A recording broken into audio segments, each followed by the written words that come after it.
All right, let's go to Courtney Cronin right now.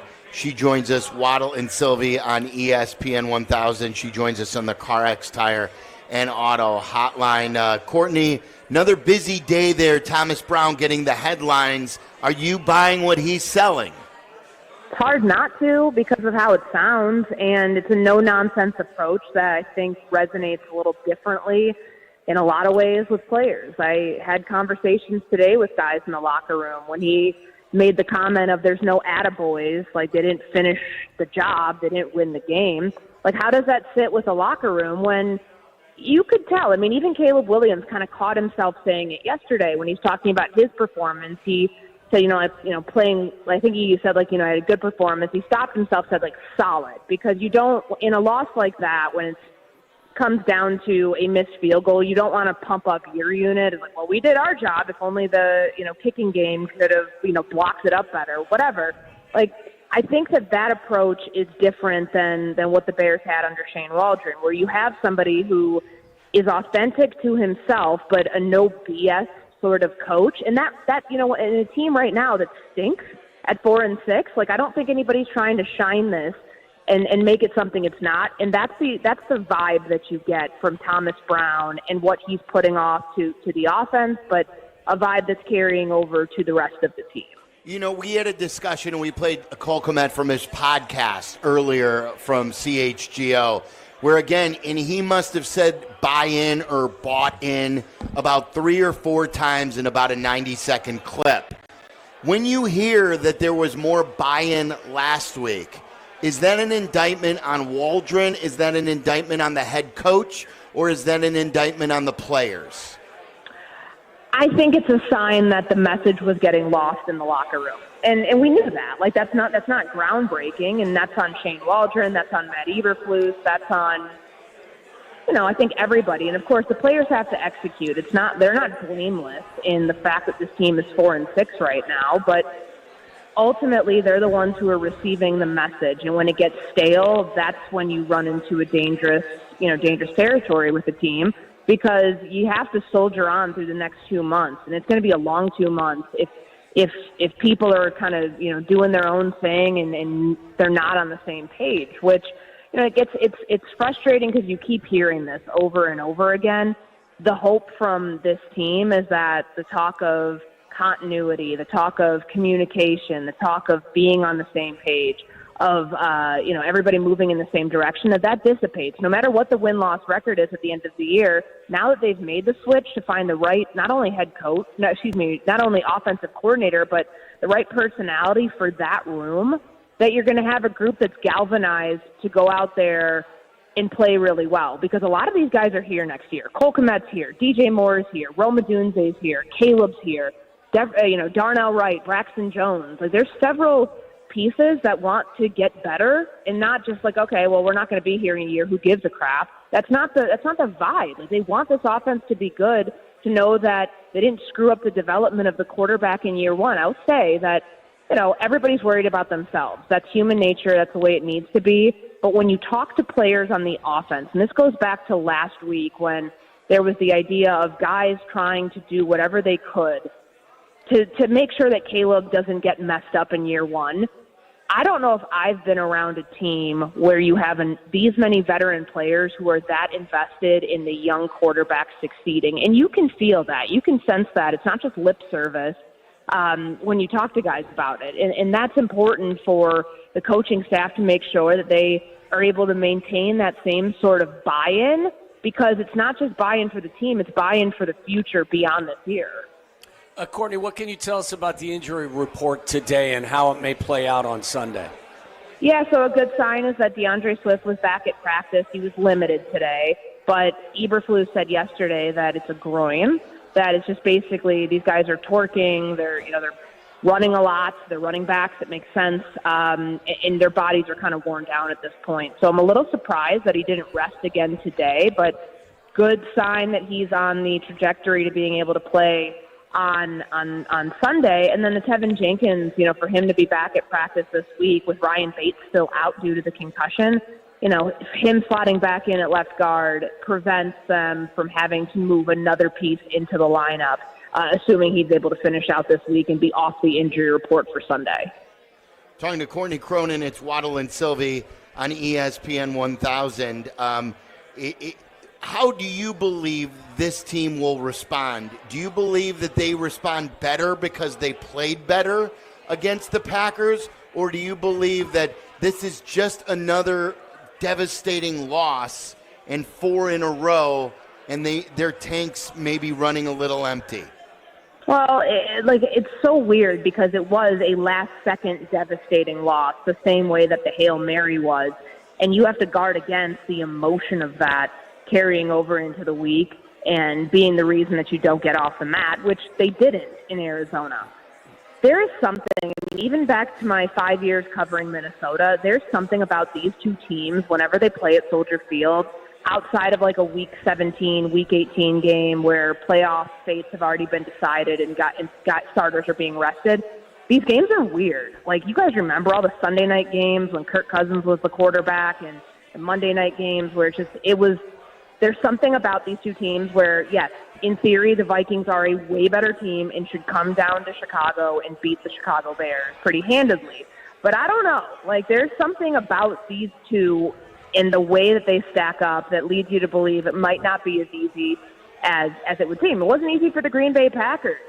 Jordan Love's another red zone interception away from this game going a completely different direction. And Sam Darnold, for as good as he played last week against the Tennessee Titans, he's due for those sorts of turnovers too. Now, does that mean that the Bears automatically have an advantage there? Not necessarily. The pass rush has been really bad recently. It's something Eric Washington talked about earlier today, that it's not, the whole idea of why is Montez Sweat in a bad place right now on the field? Why is Javon Dexter? Seems that his development is slowing a little bit, or at least his production. They need a reset. And if the reset comes 1 week after losing by 1 point to a Green Bay team that shows you can still play with these teams in your division, then you'd think that would at least have them keep this game in a competitive state versus what you saw against the Patriots and what you saw against Arizona. I don't think we'll see games like that again. I really don't. The team was flat both weeks. I don't know if it was in protest of just wanting to get the offensive coordinator out of there or get somebody and get a new voice in, but that didn't look like a professional football team. It looked like a team that was not prepared and a team that quit. I don't think you're going to see that again, knowing the pride of these division games, what they mean, and ultimately knowing that they're going to have to see this team again at the end of in a month. And you might want to take it seriously to know how you have to play them in December. Any doubt in your mind, Courtney, that this is the most difficult challenge that Caleb will have faced in his rookie career? Yeah, just because of Brian Flores' his MO, but for as good as Flores is at throwing off young quarterbacks, old quarterbacks, experienced quarterbacks, whatever it is with the blitzing, like, they blitz at the second highest rate in the NFL, yet they've had the fifth lowest pressure rate coming off of those blitzes. Now, teams know that that's going to happen when you are facing a Minnesota defense. So is that scheming in hot routes? Is it having the quick out for Caleb to hit? Is it living in max protection? Like, there's all these factors that come into play to make sure that your offense can still be productive.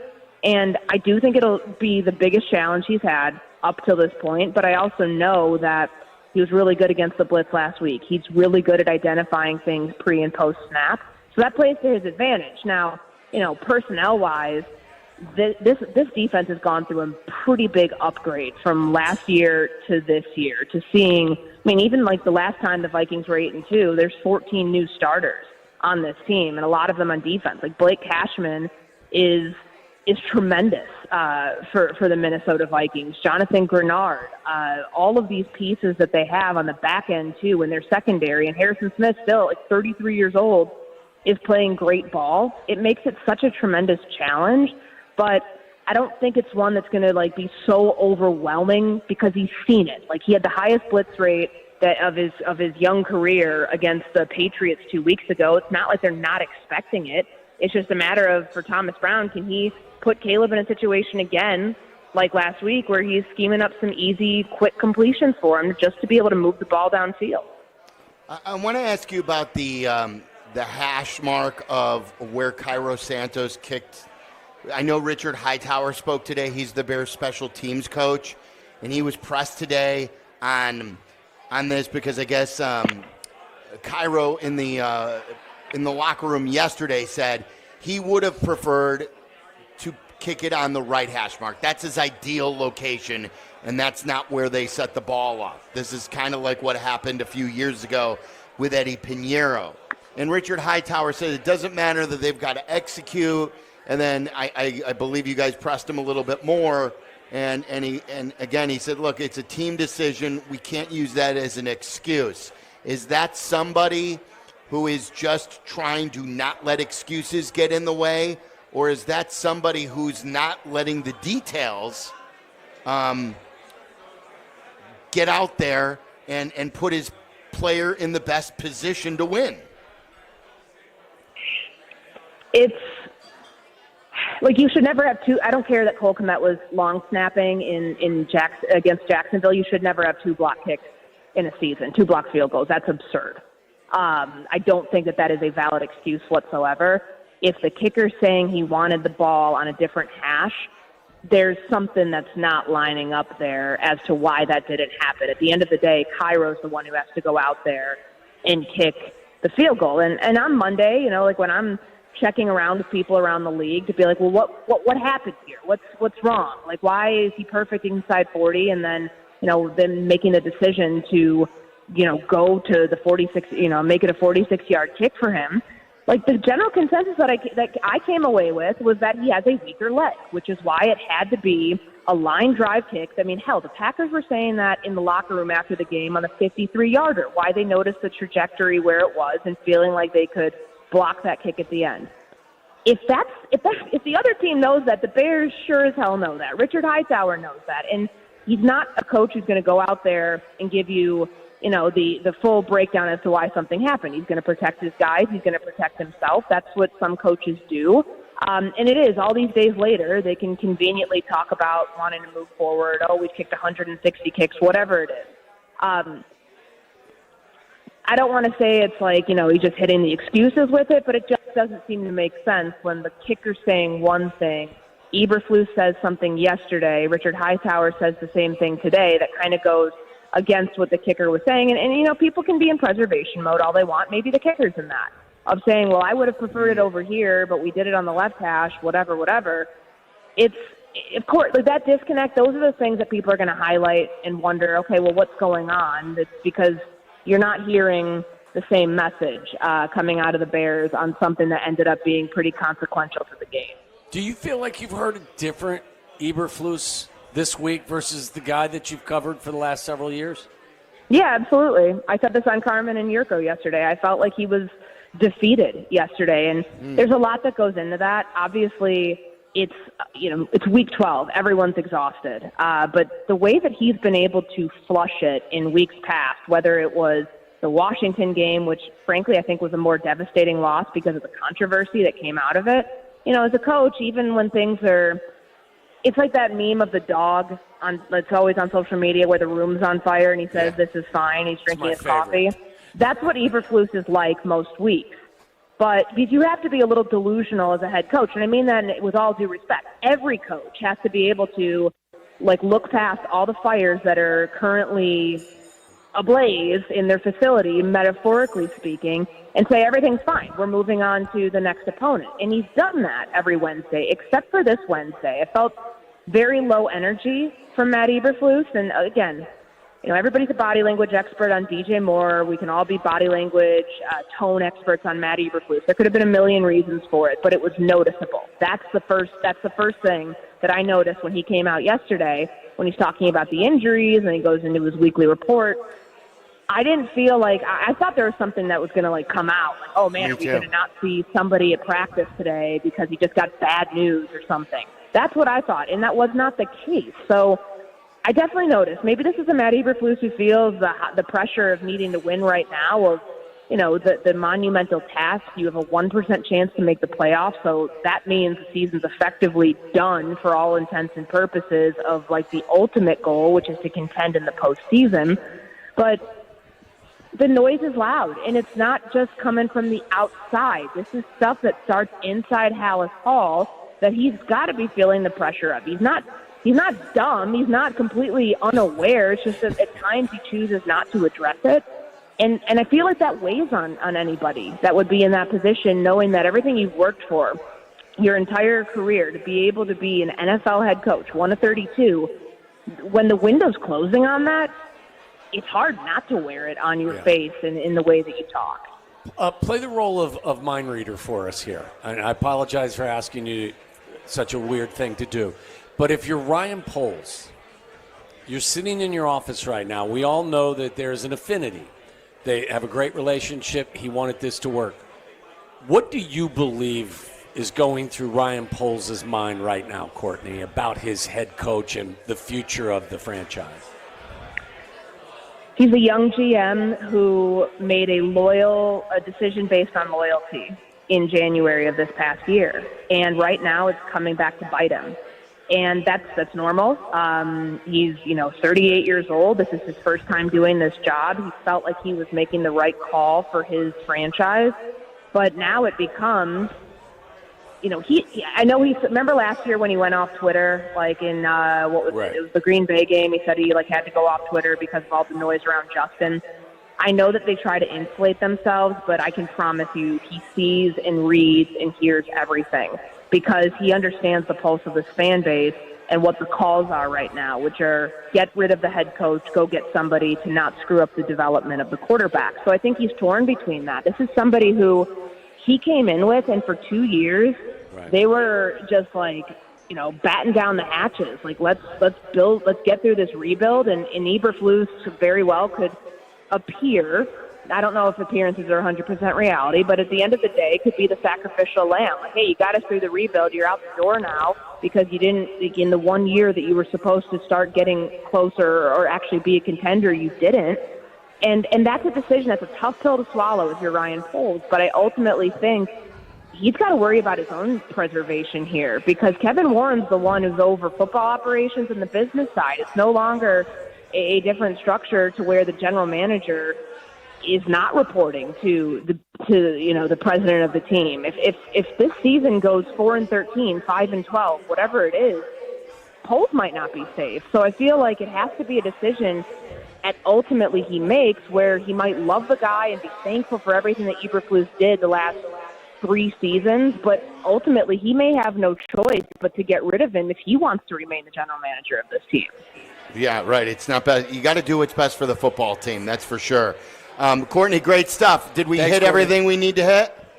Yeah, I feel like this is an injury report update from Minnesota. Sam Darnold, he's got that foot injury. He was a full participant in practice today. Not that there was really any concern that he was not going to get up to speed, but just something to keep note of. They've got him back, and Aaron Jones had a second straight day with the ribs injury of practicing.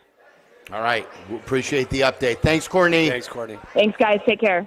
Courtney Cronin, she'll be with us, too, on game day at Soldier Field. Don't forget Waddle's a part of the pregame now. Dion, Courtney, J-Mac, Joniak, Thayer. I'm looking to break the trend for crying out loud. You got to win a game. 0 for 4. Waddle is 0-4 since he has joined the Bears pregame I show. assume responsibility for it. I do. We got another home game. It's our last home game in a while.